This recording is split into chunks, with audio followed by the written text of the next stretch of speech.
From Channel 4, Dallas and Fort Worth, the 10 o'clock news with Chip Moody, Clarice Tinsley, Wayne Shattuck, and Dale Hansen. Good evening, everybody. Thank you very much for joining us. At the top of the news tonight, the long and costly court battle to desegregate Dallas public schools may finally be drawing to a close. Earlier today, Dallas school board members decided to accept a court order to double the number of Hispanic teachers, and they voted to withdraw an appeal of the latest desegregation plan. Tonight, we have two reports for you on the court battle that has spanned more than a quarter of a century. First, education reporter Rosalind Solis with details of today's decision.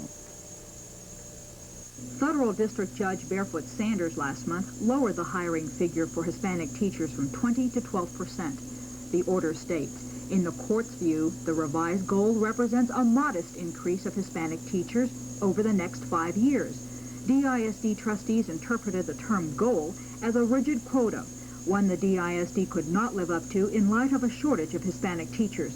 So the trustees appealed. Still, there were doubts about the order, and last night board members met with Judge Sanders. We asked for the meeting with the judge so that we might have a direct conversation with him about what his interpretation or what his meaning was.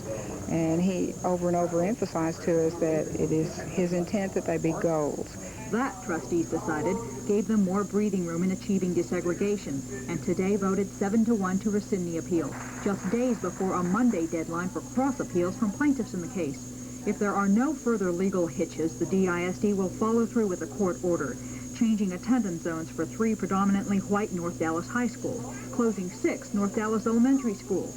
Trustee Leonard Clegg represents North Dallas and, not surprisingly, voted against withdrawing the appeal. Rosalind Solis, Channel 4 News, Dallas. This is Kelly Lane. It's been more than 20 years since school desegregation got underway in Dallas. At first, it was just 18 black first graders attending a white elementary school. But now it's thousands of students, black and white, crossing the color barrier to go to school with each other.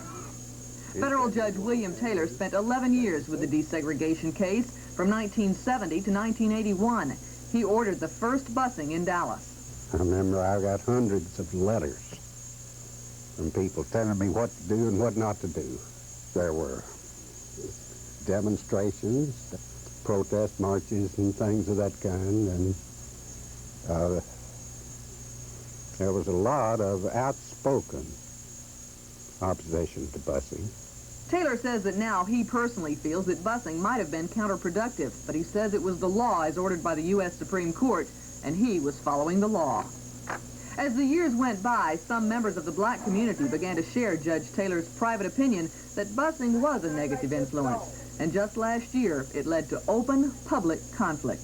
You are crazy. You are stupid. No, what you're trying to do is you're trying to turn the clock. Tell me I ain't trying to turn nothing around, but I want you to know I intend to let you bitch can come play that game with me. There was disagreement on the Anglo side, too. As the years went by, white flight was taking its toll. In 1971, the DISD student population was 60% Anglo. But 10 years later, whites made up only 30% of the student group.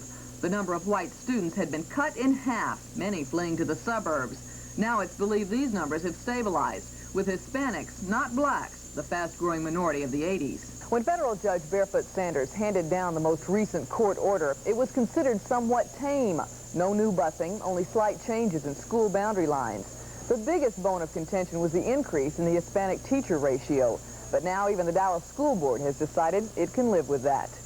You hate to make a prediction like this, but there's a chance court activity in the Dallas school desegregation case may be over. It could still be appealed. That would most likely come from the NAACP. And their attorney, Ernest Haywood, as yet refuses to say whether they plan to appeal or not. Kelly Lane, Channel 4 News, Dallas. In other news this evening, 6 people are in police custody tonight, and 1 man is dead following this morning's raid on a campground near Denton. Suspected drug dealer Richard Rusk was fatally wounded when he tried to escape the police raid.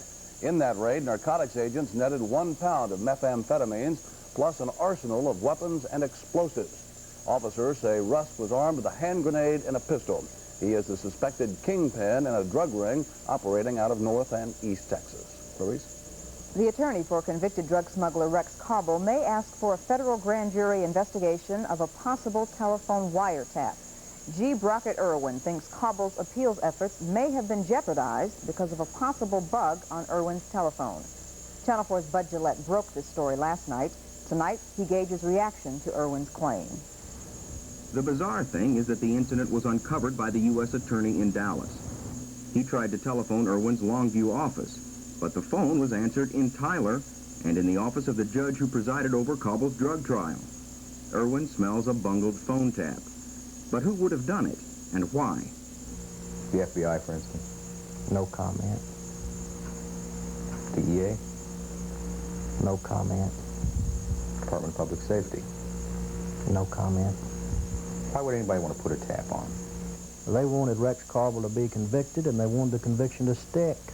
Judge William Steger confirmed to me today that he did order an examination of the telephone systems in his office following the incident, but nothing was found. Steger says he has never ordered a wiretap in all his years on the bench, and he also doubts that even if Irwin's phone was tapped, that it would have any bearing on the Carbel case, because, according to Steger, Carbel's conviction was long before Irwin's telephone discovery. Irwin also offers a conspiracy theory some people find implausible. Based on what I've been told, it's highly unlikely that such a circumstance or occurrence would have taken place without access to Southwestern Bell Telephone Company equipment. I won't say that it is not possible. I think it's very improbable. That is proprietary information that is protected. Jim Vaughn heads up security for Southwestern Bell. He thinks either a wiretap or Bell involvement unlikely, specifically because two phones are involved. We have only found one or two wiretaps, and that went any further back than the drop line going into the residence or the business. The wire runs off the pole and goes directly to the house and is visible, and therefore it's obvious. Vaughn leans more towards a switching error being the culprit, though he says that probability is rather remote as well. Bud Gillette, Channel 4 News. Next up for you on the 10 o'clock news, Nicaragua says the United States is planning an invasion. And Channel 4's Vicki Monks wraps up her special report on the future of Matagorda Island.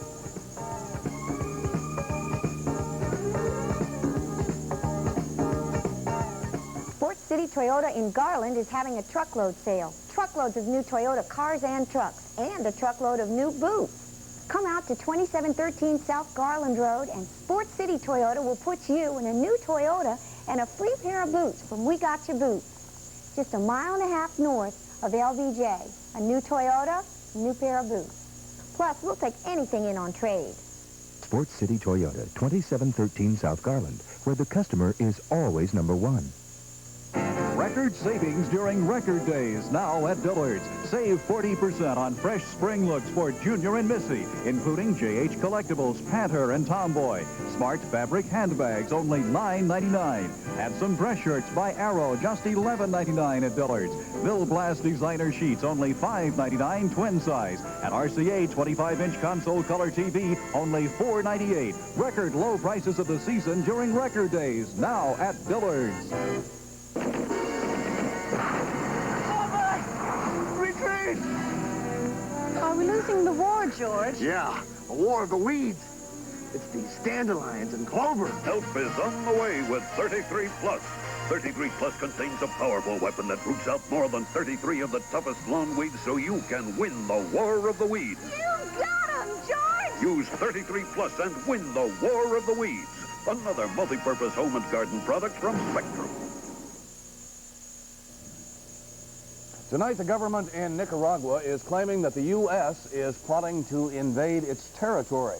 In Nicaragua, government officials have called for an urgent meeting of the UN Security Council. They want a chance to explain why they feel a U.S. invasion is imminent.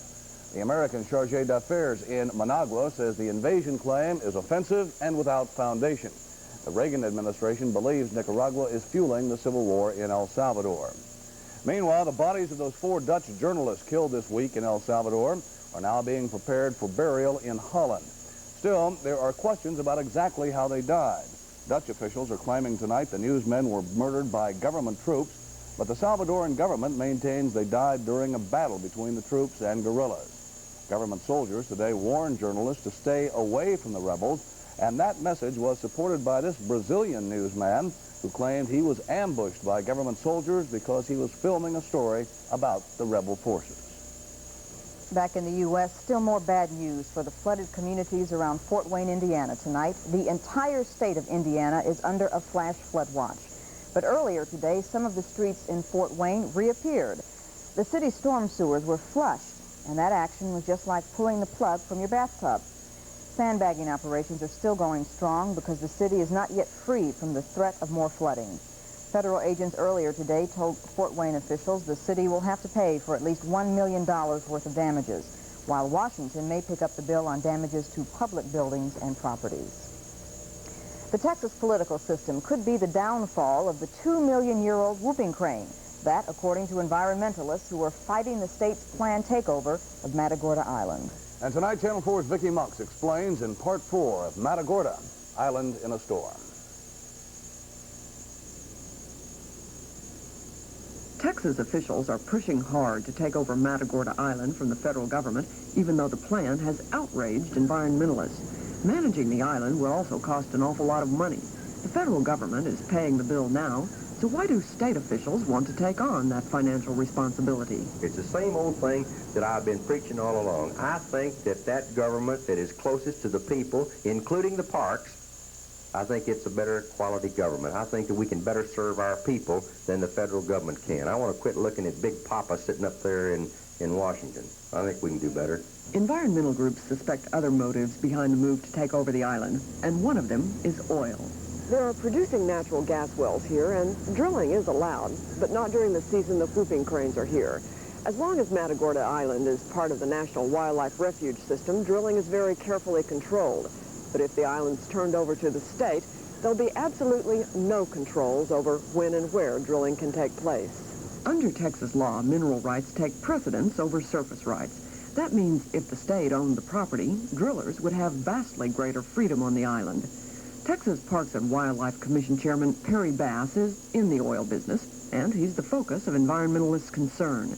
They say Bass has a history of opting for development at the expense of wildlife and the environment. Example, Cove Harbor. The marshes here are considered critically important for fish and waterfowl.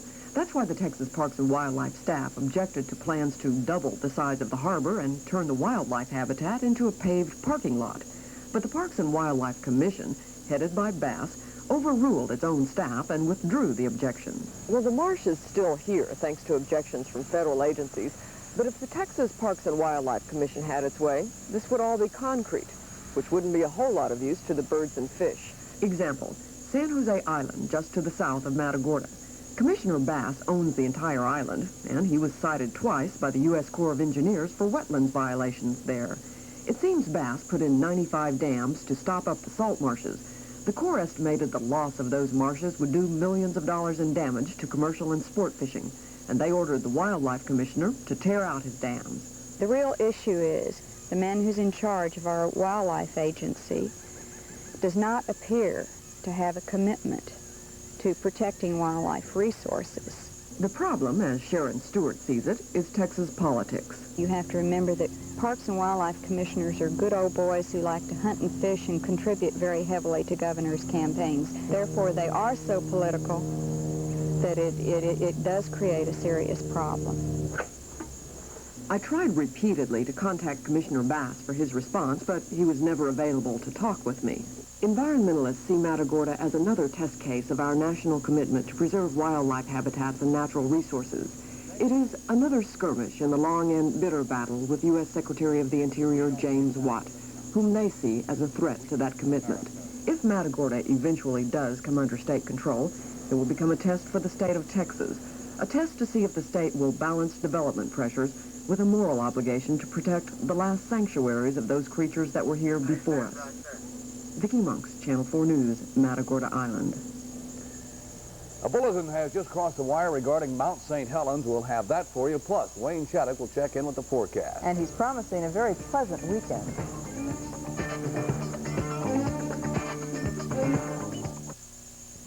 Hey, you know, you don't have to be a real cowboy to start your collection of Whataburger's new cowboy mugs. You're just a Coca-Cola cowboy. They're hefty collector glass mugs, and for only $1.09 you get them both. 16-ounce Coca-Cola and a mug from Whataburger. Now remember, there's only one place to get your cowboy mugs. Whataburger, Whataburger, just Whataburger. 50 years ago in Germany, Audi was already building front-wheel drive cars. Today, front-wheel drive perfection is built into every 1982 Audi, including the new 5000 Turbo, the new 4000 Sports Sedan, and the new Audi Coupe. Audi brings innovative ideas from the old world to the new world. Audi.